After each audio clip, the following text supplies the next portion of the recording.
মায়াপুরে এসে সাইড সিনে অবস্থা খারাপ, 10 জন লোক, টোটোতে ধরে 7 জন, চাপাচাপি পাপাপাপি।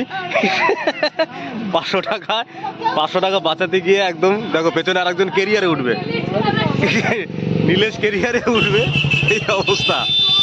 হায় রে হায়।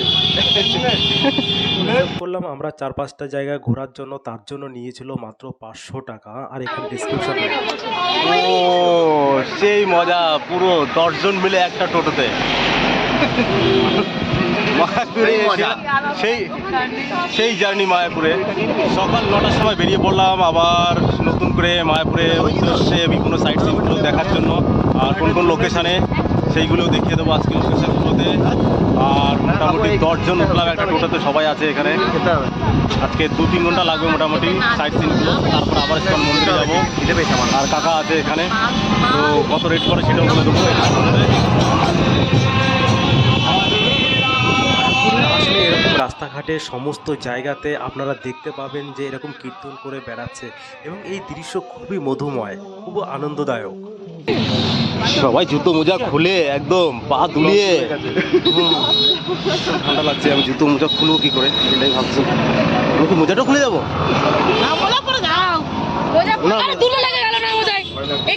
খুলে দিচ্ছি।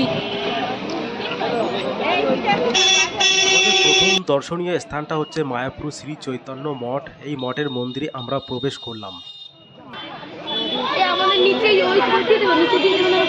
হ্যাঁ টেনে দেবে, টেনে দেবে, সব দেবে। বাহ, রাধে মাধব, রাধে মাধব, রাধে মাধব, রাধে মাধব, রাধে মাধব, ও রাধে মাধব, রাধে মাধব, রাধে মাধব, হরি বল, হরি বল। একে একে আমরা সবাই মাথায় কপালে তিলক টেনে নিয়ে এবং আমরা মন্দিরে প্রবেশ করব।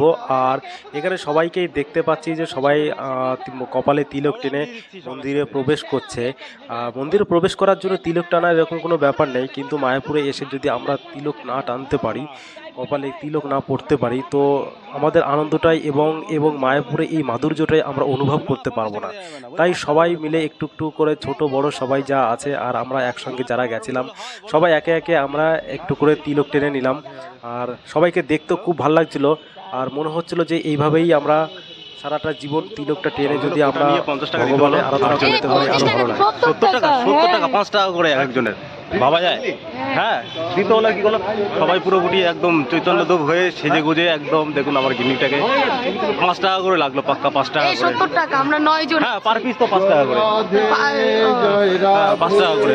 মঠে প্রবেশ করেই শ্রী প্রভুপদের টেম্পল দেখতে পেলাম, এবং টেম্পলের সামনে অসাধারণ ফুলের বাগান দিয়ে সজ্জিত করে পরিবেশটাকে আরো মুগ্ধ করে তুলেছে। এই টেম্পলে শ্রী প্রভুপদের সমাধি টেম্পলে আমরা সামনে এসে প্রভুপদকে আমরা দর্শন করে প্রণাম করে মন্দিরটাকে পরিক্রম করে আরও একটু এগিয়ে চললাম। আমরা এগিয়ে গিয়ে দেখলাম হচ্ছে গিয়ে শ্রী শ্যামকুণ্ডু জলধার। আর শ্যামকুণ্ডু জলধারে এখান থেকে জল মাথায় নিয়ে আশীর্বাদ নিলাম। আর এখানে দেখতে পেলাম এই পুকুরে বড় বড় শোল মাছ প্রায় 10 কেজি ওজনের। এখান থেকে আমরা চলে গেলাম হচ্ছে কি শ্রী চৈতন্য মহাপ্রভুর মাসির বাড়িতে। এইটার নাম কি অর্জুন মল্লিকা না? এই ফুলগুলো ওরে কামরাঙা না, অর্জুন বৃক্ষের গাছ। ওটা কামরাঙা।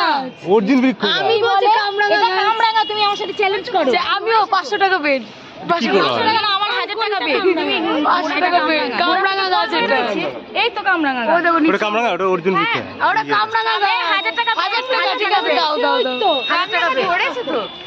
এটা কি অবস্থা? এটা অর্জুন বৃক্ষের গাছ মনে হচ্ছে পুরো, এক সেম ফল, এর থেকে আর বড় হবে না সেটাই জানি। ছোট বাচ্চা, মানে ছোট বয়। কেন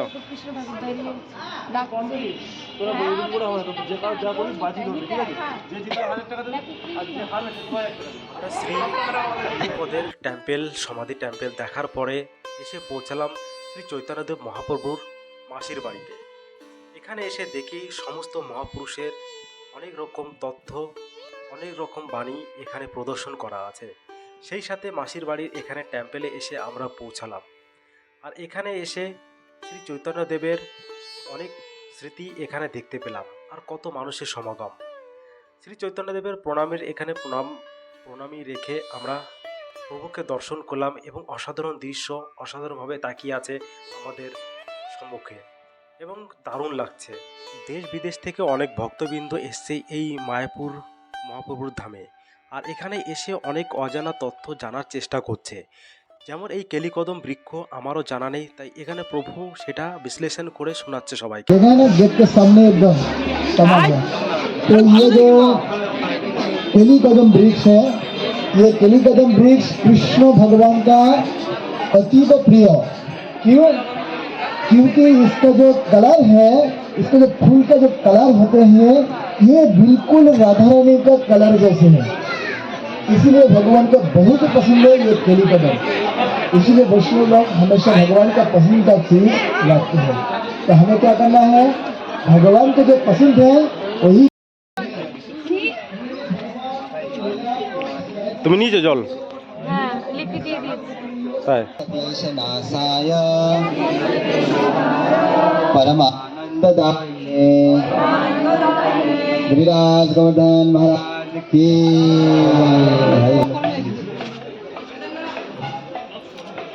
ये जो है चैतन्य महाप्रभु का मासी का घर। হচ্ছে এটা সমাধি পরিক্রমা। তাকাও,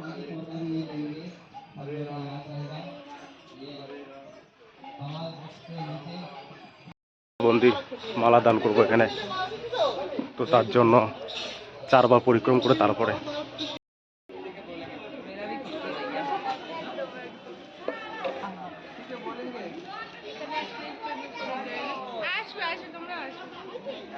আমরা শ্রী চৈতন্য মহাপ্রভুর মঠে প্রবেশ করে শ্রী প্রভুপদের সমাধি টেম্পেল এবং শ্রী চৈতন্যদেব মহাপ্রভুর মাসির বাড়ি পরিক্রম করে দর্শন করে আমরা বেরিয়ে পড়লাম জগন্নাথ টেম্পেলে, জগন্নাথ ধামে। এবং এখানে এসে জগন্নাথ টেম্পেল পরিক্রম করে ভজন করে প্রসাদ গ্রহণ করে তারপরে এখান থেকে আমরা বেরিয়ে আসবো। কি অবস্থা দেখো, এই মারবে কিন্তু বেগ। জগন্নাথ মন্দিরে এসে কি অবস্থা দেখো, ফুল ফুল চুরি করে। এই সবাই কিন্তু গন্ধ শুকবো না না গন্ধ শুকবো গন্ধ শুকবো। দেখো কি অবস্থা, পোকা আছে কিন্তু নাকে ঢুকে যাবে। সিরিয়াসলি পোকা আছে নাকের দুধ থেকে শোকো।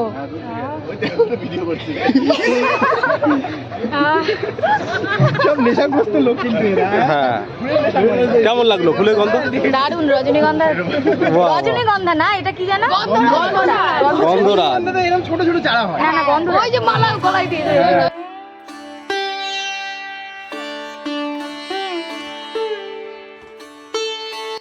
জগন্নাথ ধামে প্রবেশ করে এখানে দেখলাম শিবজির একটা টেম্পেল। এই টেম্পেলের মধ্যে ঢুকে দেখলাম বিশাল বড় বটগাছ, আর এই বটগাছে দেখি নিজের ভক্তবৃন্দর মনোকামনা পূর্ণ করার জন্য পাথর ঝুলিয়ে গেছে। এবং শিবজিকে দেখে এখানে সবাই আশীর্বাদ নিচ্ছে এবং আমিও প্রণাম করে আশীর্বাদ নিলাম আমার মনোকামনা পূরণ করার জন্য।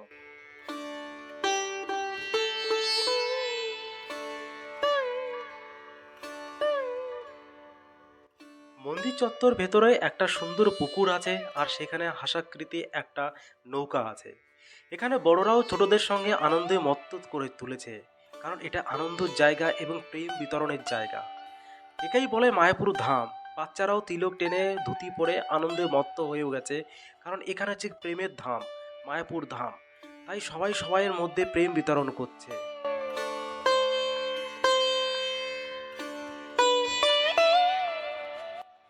এটা রাধা গোবিন্দর মন্দির, আর এই রাধা গোবিন্দর মন্দিরে এসে দেখলাম সমস্ত ভক্তবৃন্দ প্রণাম করে নিজের মনোকামনা পূর্ণ করছে।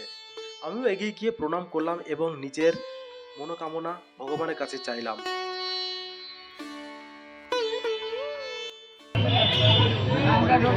108 বার হরে কৃষ্ণ মহামন্ত্র জপ করুন এবং সুখী হন।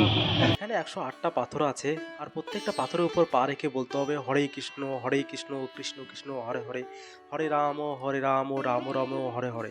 এইভাবে পরিক্রম করে শ্রীকৃষ্ণ শ্রী চৈতন্যদেবের প্রভুর নাম জপ করতে হবে 108 বার।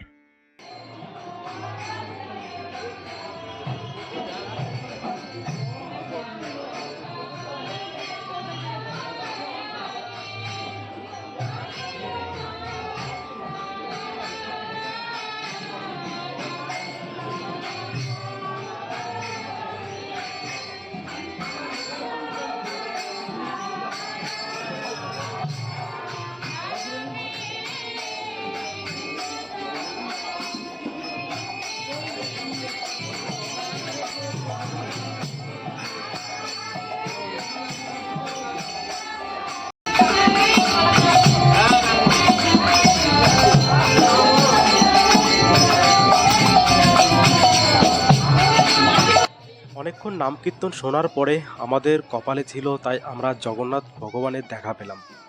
প্রভুর দেখা পেয়ে আমরা খুবই আনন্দিত, কারণ একটার সময় ঠিক তার দরজা খুলল এবং সমস্ত ভক্তবৃন্দ আশীর্বাদ নিয়ে তাদের মনোকামনা পূর্ণ করলো। অসাধারণ দৃশ্য, এই দৃশ্য না দেখলে হয়তো কেউ বিশ্বাস করবেন না। এক মাধুর্যময় ভরা এই মায়াপুর ধাম এবং জগন্নাথ ধাম।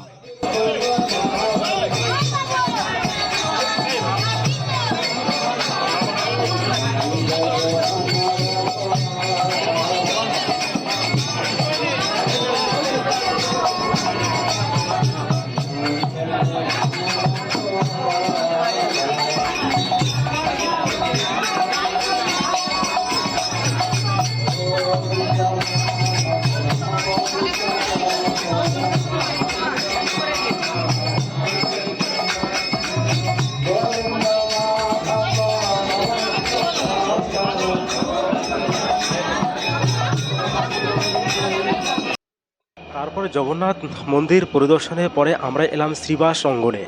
শ্রীবাস অঙ্গনে এখানে এসে মন্দির পরিক্রম করলাম 3 বার এবং সেই তালে তালে শ্রী চৈতন্য দেবের এবং শ্রীকৃষ্ণের নামে হরে কৃষ্ণ নামে।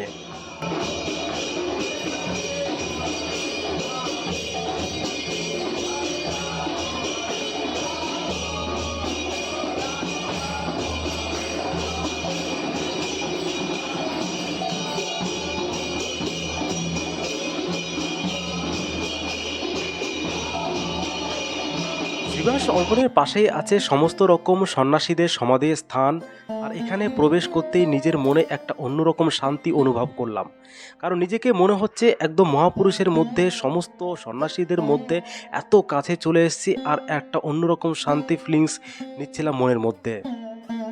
এখানে পরপর সাজানো আছে সমস্ত সন্ন্যাসীদের সমাধি স্থান, ছোট্ট ছোট্ট মন্দির করে এখানে সমাধি করে রাখা আছে মহাপ্রভুদের। যেটার জন্য আমার মনটা সারাক্ষণ ধরে ছটফট করছিল, সেটার কাছেই আমি চলে এসেছি।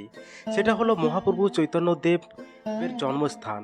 আর এটাই হচ্ছে কি মহাপ্রভু চৈতন্যদেবের জন্মস্থান। আর এটাকেই আমরা একটু অন্যরকমভাবে মনের মধ্যে ভাবছিলাম যে নদীর এই পারে না ওই পারে চৈতন্যদেবের মহাপ্রভুর জন্মস্থান, সেটাই বুঝতে পারছিলাম না। এই সব জিনিস নিয়ে আমরা কাটিয়ে ওঠার জন্য আমরা মন্দিরে প্রবেশ করে প্রণাম করে মহাপ্রভুকে দেখার চেষ্টা করলাম এবং আমরা খুঁজে বেড়াচ্ছিলাম যে এমন একজন মানুষকে খুঁজে পাই যেন আমরা পুরো তথ্যটা ক্লিয়ার যেন হয়, আর সেটাই পেলাম। এখানে সবটাই এই ধামটা সবটাই হচ্ছে কল্পবৃক্ষ, যেমন যা গাছপালা দেখলাম কল্পবৃক্ষ। এখানে ভগবানের হতো মঠ মণি দেখছে, যা বৃক্ষ যা কিছু দেখবেন সবই হচ্ছে ভগবানের বর্তমান। বুঝতে পারা গেল? তাই শ্রী চৈতন্য মহাপ্রভুর পিতামাতা এই ঘরে এইরকম ঘর ছিল না, তখন তো কুড়ে ঘর ছিল। সচী মাতা বিষ্ণুপ্রিয়া জগন্নাথ মিশ্র, তো অনেক লীলা আছে, অনেক শ্রীধর কলামের শ্রীধরের লীলা আছে। হ্যাঁ, এটা গল্প নয়, আবার ভুল হচ্ছে, ভগবান লীলা। তো আমাদের শব্দের ঈশ্বরেই তফাৎ রয়েছে। হ্যাঁ, আপনারা যেমন প্রভু বলছিলেন, প্রভু বোঝাবার চেষ্টা করছিলেন, কিন্তু কি হয় কিছু কিছু বিষয় আছে, আমি শুনছিলাম দাঁড়িয়ে, হয়তো প্রভু বোঝাবার চেষ্টা করছেন, কিন্তু আপনাদের হৃদয়ের যে ভাবনাটা সেটা অ্যাটাচমেন্ট হচ্ছে না। ক্ষমা করবেন, বেশি আবার বিষয় অবগত হয়ে গেলে মুশকিল। দুঃখ রাখতে হবে, পায়ে হেঁটে বছরের প্রথম দিন 2024 সাল 1 তারিখ প্রথম দিন, অনেক সৌভাগ্যবান। আপনারা জন্মস্থানে এসেছেন, প্রসাদ পেলেন এখানে? প্রসাদ আপনি পেয়েছেন? এই তো এখান থেকে নিলাম। যাই হোক, অন্য প্রসাদ তো পান না। প্রভুর কাছ থেকে প্রায় আমরা আধা ঘন্টা ধরে অনেক কথা শুনছিলাম, সেটা হচ্ছে চৈতন্যদেবের এবং মায়াপুরের ব্যাপারে, এবং অসাধারণভাবে আমাদের জিনিসটাকে ক্লিয়ার করে দিল এবং বুঝিয়ে দিল। তারপরে আমরা চলে এসেছি মধ্যাহ্ন ভোজের, আর এটা হচ্ছে কি সব থেকে খুবই সুন্দর একটা হোটেল, সেটা হচ্ছে গৌরাঙ্গ প্রসাদম। নিরামিষ খাবার এবং যত্ন সহকারে পরিষ্কার পরিচ্ছন্নভাবে খাওয়ান।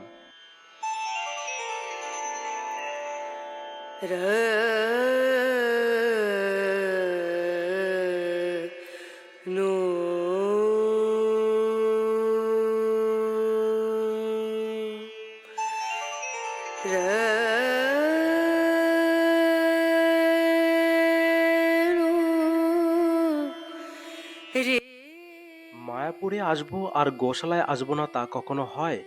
গোশালায় এসে সবাই, এর আগেও আমরা অনেকবার এসেছি, কিন্তু গোশালায় আসার উদ্দেশ্যটা হচ্ছে গোমাতাকে দেখা। গোমাতাকে দেখে তাকে টাচ করে তাকে ছুঁয়ে আমাদের আশীর্বাদ নেওয়াটাই হচ্ছে কি মেন উদ্দেশ্য।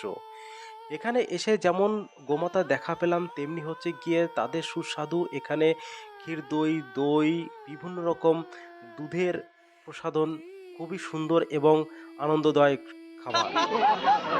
দৌড়া সব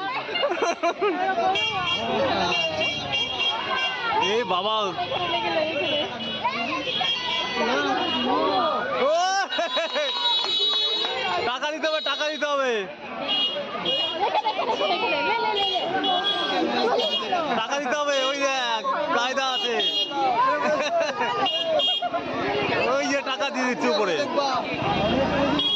मना मानत नाहिर बिनती कर